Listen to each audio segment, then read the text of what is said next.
All right, we've got a brand new studio reveal. Here we go. How different does it look? Is it worse? Is it better? You can let me know in the comment section. All right, here we go. This is the new studio. So you're just looking at one camera right now. I've already shot some videos in here, but I want to give you a quick studio update before some of the new videos go up. And I'm going to talk a little bit about what setup I'm doing now and what I'll be using. So if one thing has changed that's probably pretty obvious, I now have a camera that does autofocus in here. This is something that's been sort of holding me back for years on one camera. So I've changed this one, my primary camera, over to a Panasonic S5 Mark II, and the rest of them are still Panasonic S5s. They all match beautifully. The lighting in here is a little bit different. I get a lot more natural light. There's also a blind up here, which looks like there's a neon thing behind it. It's actually just some smart lighting tricks to make that look cool. So I kept the posters. The posters was one thing a lot of people said, oh, I missed the posters. They, you know, it's easily identifiable as your studio, which was what the comment said. And I thought, you know what, you're right. I thought about maybe putting up some completely different things in the background.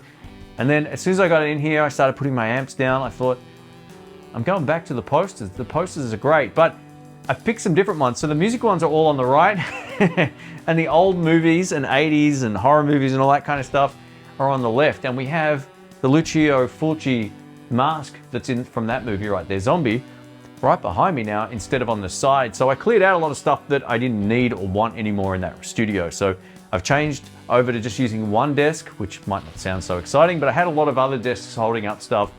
I thought I'm just gonna get rid of a lot more things. So moving, man, as I said on my studio teardown video, I didn't realize how much stuff I had. It was brutal, but I'm glad it's all done. This room is pretty much set up now. I have my two main lights above me. I have the backlight behind me, the same LED bar panel on the floor behind my amps. And I've got some portable LED lights I can move into position if I need to.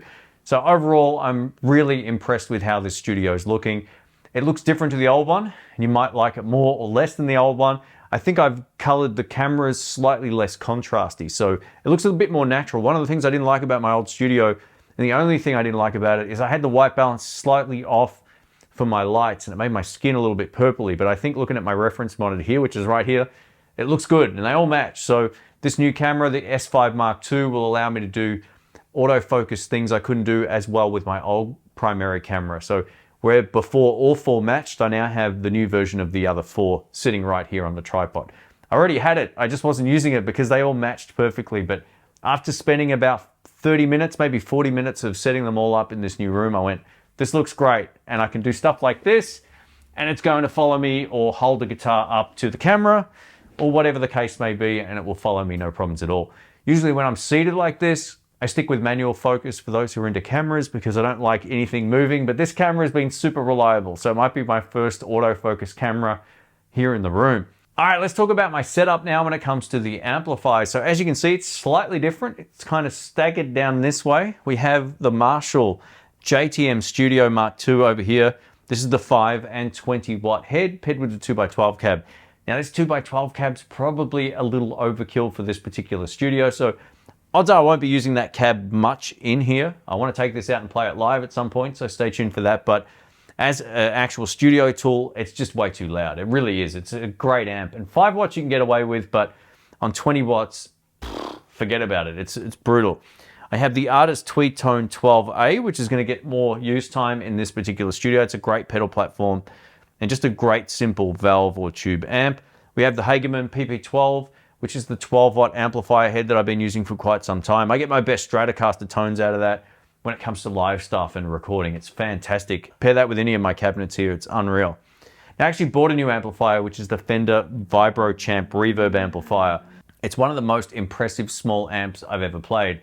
And I picked it up before getting a few of these other ones in my possession. So the Vibro Champ amp, as soon as I plugged into it at the music shop, I just went, wow, this is phenomenal. And a few people came up and asked what amp I was using. That's how great this little thing sounds. And it sounds great without annoying anybody as well, which is one of the reasons why I wanted it. I can mic it up, get a great sound at any volume without annoying the neighbors, and that's always a good thing. Behind me here, we have the Artist Tweed Tone 20R, which is one of my favorite combos ever. It's such a great amplifier. I can highly recommend checking those out. And on top of that, we have the Defender 5H mod from Custom, which is a 5-watt amplifier head that I can run into either the Captor X or into the Marshall cab, whatever the case may be. I just have some different options. And on the far right, I have my Marshall DSL 40CR. Now you might be asking, hey, where's my Fender Blues Deluxe? It's right here, it's just out of shot. It's a great amplifier, but I've been using it for so long on this channel. I've actually had 2 of them over the last 15 years or so. And it's such a great live amplifier. But being that I can't be as loud to get that really great tone in this particular studio as I could be in my old one, I thought I'd buy an amplifier that might appeal to more people in a similar situation. So that's where this Vibro Champ Reverb amp comes in. It sounds unbelievable. It's so good for its size. I can highly recommend this if you're in the market for a smaller amplifier to practice at home. I think this is the best small practice amp I've ever played. I spoke highly of the Bugera V5 Infinium because it had that switch down to 0.1 watts. But this thing here, man, it is so good as a straight up combo. It's got the best reverb I've ever heard. So more on that coming up, but phenomenal amplifier. So I still have the same audio interface, the Focusrite 18i8. I think I called it an 18IA by accident on the last video, but it's an 18i8. The 2 notes Captor X is going into that. The mics I plan on using more as of this studio will be the Shure SM57 and the AEA N22 ribbon microphone. It's a perfect combination for this Fender amp. Something about Fender amps with those ribbon mics and dynamic mic combinations that really sings, and this sounds great. There's something different about this studio that I'm really wrapped in using. So I have a device called an Epiphan Pearl Nano. It sounds really weird and dorky and nerdy because it is, but it allows me to go live at the push of a button, and it's hardwired in to this little square cube box thing that I've got a few of my things on right now, which allows me to use my Rodecaster Pro setup, which I've had for my other YouTube channel for a long time. And I've got a shotgun microphone attached. So in theory now, once I get the last clip for my camera to mount onto this box, I can then go live and have it set up. All I have to do is shuffle this thing across, hit one button, and I'm going live. So stay tuned for more live streams coming up on this channel. This is gonna make life a whole lot easier because I was always having to pull things apart and move things around. The plan is with this particular studio at some point, I'm gonna sort of like cable manage everything properly and get it all into like those snake things so they're out of the way, run some cables around things or even through a wall if I need to get things to work the best for this particular studio. Now, unlike my old studio that had a lot of damp issues and it was forever a problem, I got a walk-in wardrobe that's brand new in this studio and it has all of my guitars, and I can't believe how many guitars I actually had. I thought I had about 10. I have so many more than 10 that it was shocking. So we might do a bit of a purge coming up pretty soon. There's a few that are sort of kind of getting replaced with better guitars now, and I felt like it might be time to kind of handball a few out. So stay tuned for that. But basically this cupboard allows me not only to put things in that I borrow from the shop or whatever the case may be, I can literally just drive the car into the garage, park, walk things into the studio, and no one sees all the guitar equipment. So this place still isn't finished when it comes to unboxing everything and all that, but I wanted to get the studio and workspace set up, and I'm pretty happy with it. It looks familiar, but it also looks far cleaner. While the studio kind of looks similar, I think the biggest difference is there's no third row of posters up here. It just looks way cleaner and tidier than the last one because it's a much newer place, and I'm wrapped. So I'm still gonna put a few more things on the wall here and there, but I just wanted to establish the room quickly and efficiently. I put a new rug down, one that if there's ever any broken glass in there, I'm going to see it so I don't cut my knee open again. But I'm wrapped with this space so far. It really feels good.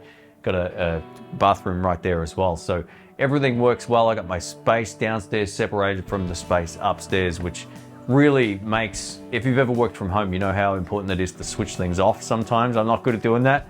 I work pretty hard at doing what I do online through this channel and others.